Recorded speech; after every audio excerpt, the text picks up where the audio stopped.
Here in the United States, we have developed a fairly sophisticated system of banking and borrowing on credit.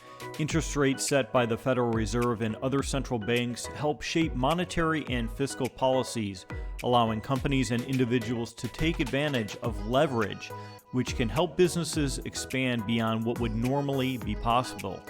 Today, we're discussing how real estate investors are utilizing this lending system to their advantage to help expand their portfolio of properties.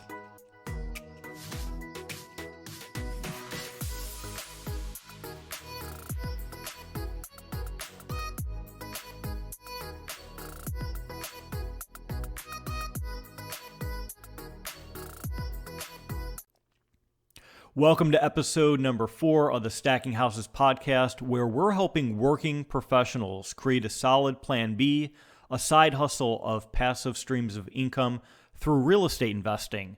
I'm your host, Damon Santamaria, and my goal for each show is to provide you with some practical and inspiring information so that you can create a solid plan for yourself. So to help you on your journey, I want to give you a free guide on how to maximize your credit. This guide will take you through exactly how credit scores are calculated and, more importantly, what you can do to improve your credit score.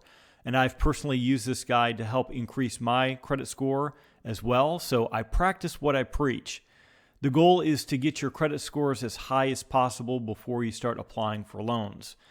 Additionally, the guide will show you how to put a freeze on your credit files with the 3 main credit bureaus, including TransUnion, Experian, and Equifax, which can help fight against identity theft. So you can pick this up simply by going to stackinghouses.com/credit. And while you're there, you can check out our free training on where my business partner Jim and I are finding great deals in today's landscape. You can also check out my blog and a bunch of other cool stuff as well. So with that, let's jump in. So my first job out of college was working customer service at a company called MBNA America. And at the time, they were the largest independent credit card issuer in the United States. You might have had a card with MBNA and not even known it. They were famous for their affinity marketing cards, where they would partner with major colleges and universities, professional sports teams. I had my own Cleveland Browns credit card. They even partnered with other organizations such as AAA. And it was a great job, and I learned a great deal about finance, credit, and of course, customer service. But it was also taxing at times, listening to people complain about late charges and high interest rates and all the complaints that those customer service folks receive. But in any event, I spoke to roughly 100 customers a day, I would imagine. And after a while, I began to see certain patterns in customer profiles. And I hate to sound stereotypical, but there were 3 main profiles. And we'll start with profile 1, and this was the little old grandma that only spent on groceries and gas, and their balances never exceeded a few $100s, and then they paid their balances off at the end of each month because they were on a fixed income and they wanted to be really responsible with their credit. Their reputation was at stake, and they were just not going to be late over the credit line. And this type of consumer, their credit score was 800 plus, right? So the second profile we had were those responsible users that would use the credit card for rewards, points, perhaps they owned a small business, and they made their payments on time, but they may or may not have paid off the balance in full each month. And their credit scores were probably in the range of 700 to 760. Finally, we had what I would describe as apathetic users. This is profile number 3. And these folks were late every other month. They were over their credit line. Their cards were lost or stolen. And they were probably cut off from making any additional charges a long time ago, and they were just trying to, pay down their balance. And typically their credit scores were below 600, and they would have very high interest rates on their credit card.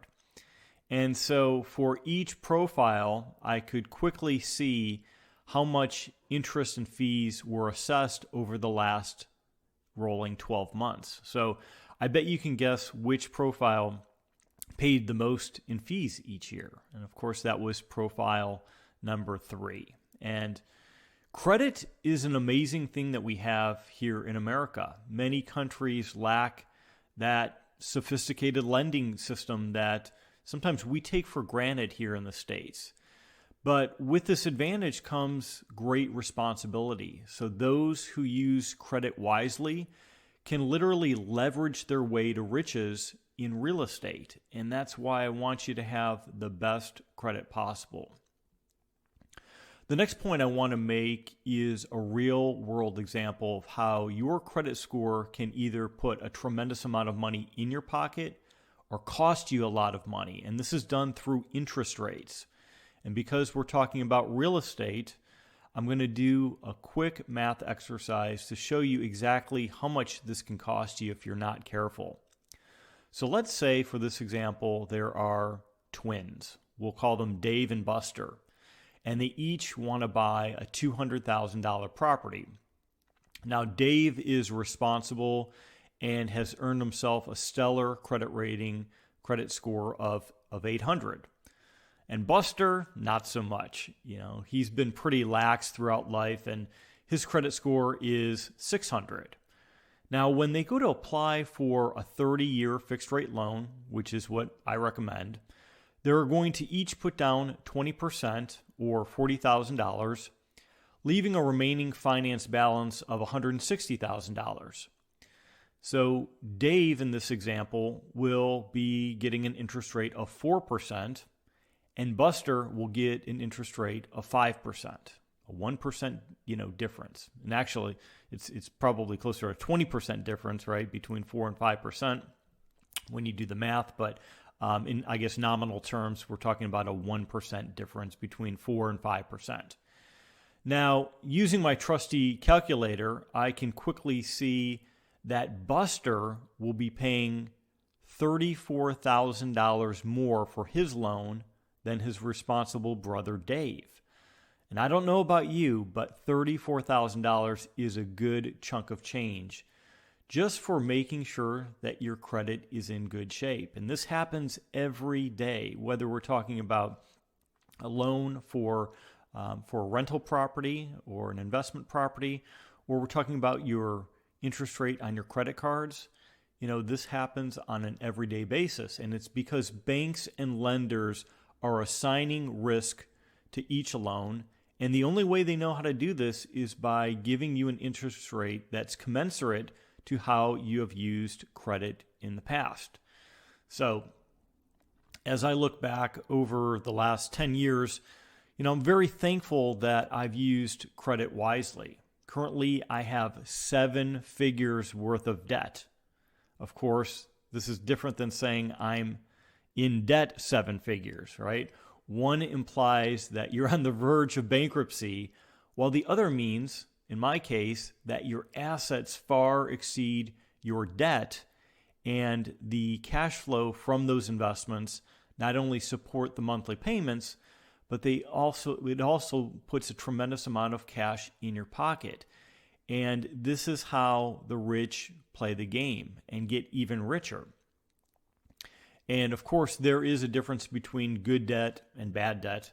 And just for the record, I don't subscribe to the Dave Ramsey philosophy of debt.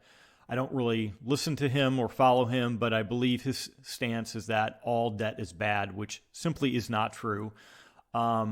I also believe that he went bankrupt over some bad investments in real estate because he became over-leveraged, and therefore, because of that one bad experience, he basically said that all debt is bad, which obviously is false. But good debt puts money in our pockets. like how we invest in real estate. While bad debt, like consumer debt, can drain your bank accounts with nothing to show for it. So one of my pet peeves is when someone will say like, oh, your car is the second largest investment besides your house that you'll ever make. Well, actually, neither are investments, because for most people, they don't actually put money into your pockets unless, of course, you're an Uber driver. But the philosophy I prescribe to is much more like Robert Kiyosaki, where if he wants a nice car, he first must acquire an investment that produces cash flow and then uses that same cash flow to buy that nice car. So if you haven't heard of Robert Kiyosaki, he is the author of Rich Dad, Poor Dad, which is an awesome, awesome book. It's actually a prerequisite before you get started in investing. He teaches you about the cash flow quadrant. So I highly recommend that you pick up that book and read that immediately.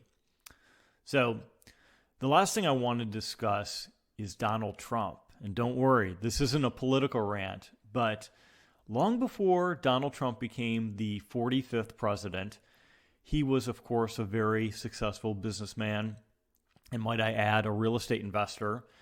But there was a time back in the 80s when he owed over $4 billion to over 70 banks.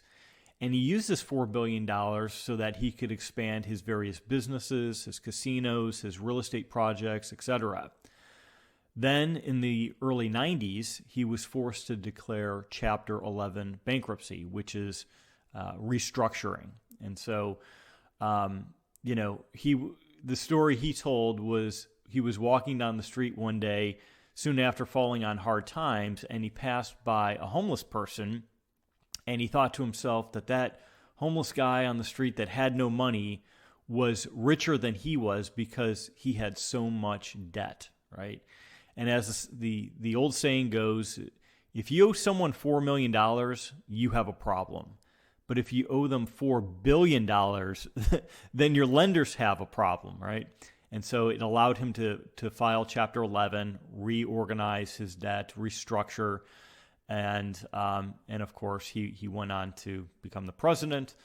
But regardless of what you think of Trump and politics, I think it's important to note that there were, some banks that did lend to him after he restructured through Chapter 11, and it was because he did have some successful ventures. So, I think it's really important to take a look at who has been successful in their lives and model after some of those habits. And credit is certainly one of those habits that, regardless of who you're modeling after, there's no reason why you can't obtain an 800 credit score. So I will digress. But, as I mentioned at the beginning of the show, my goal is to provide you with some incredible value each and every show. And as we're talking about debt on this show today, I want to give you a guide on how to maximize your credit, which will highlight your own, debt and credit. And you can pick this guide up simply by going to stackinghouses.com/credit and download it for free. And of course, while you're there, you can check out the blog, our free training, and a whole host of other useful resources. So until next time, this is Damon with stackinghouses.com. Happy investing.